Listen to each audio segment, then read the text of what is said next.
तपाईले भन्नुभएको त्यो पाहुनाको विषयमा थियो नि हजुर कसलाई पाहुना मान्ने कसलाई नमान्ने हजुर यस्तो छ पाहुना भनेको हामीहरूले 5 वटा यज्ञ गर्नुपर्छ देवकर्म पितृकर्म हजुर अनि अतिथि कर्म घरमा अरु सबै जानहरूले खाएको खानेकुरोहरूको त्यो ईश्वरलाई अर्पण गर्ने सिलसिलामा हामीले 5 वटा पाप पनि गरे हुन्छौं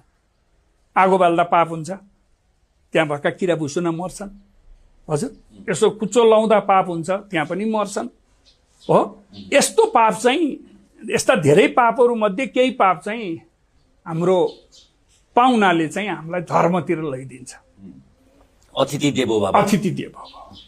अब अतिथि भनेको को त भन्दा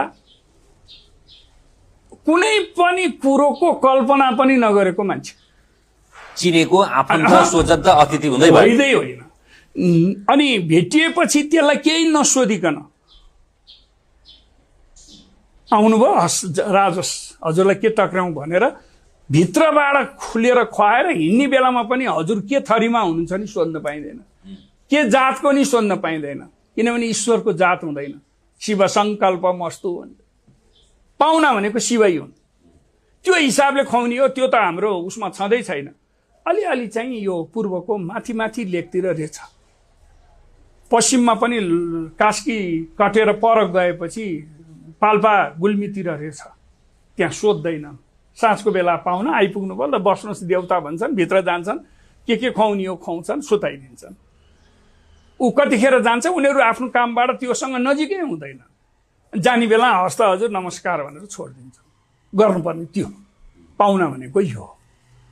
अनि हजुरको हाम्रो घर आउने ज्वाइँ पाहुना होइन भिनाजु पाहुना होइन मामा सालो परिचय अब र मेरो पाहुनापन गयो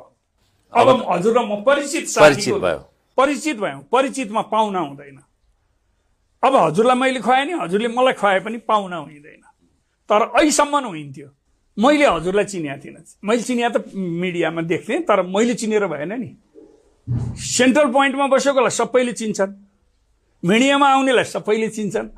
तर मिडियामा बसेकोले सबैलाई चिन्न पर्छ भन्ने बाध्यता छैन नि चिनिँदैन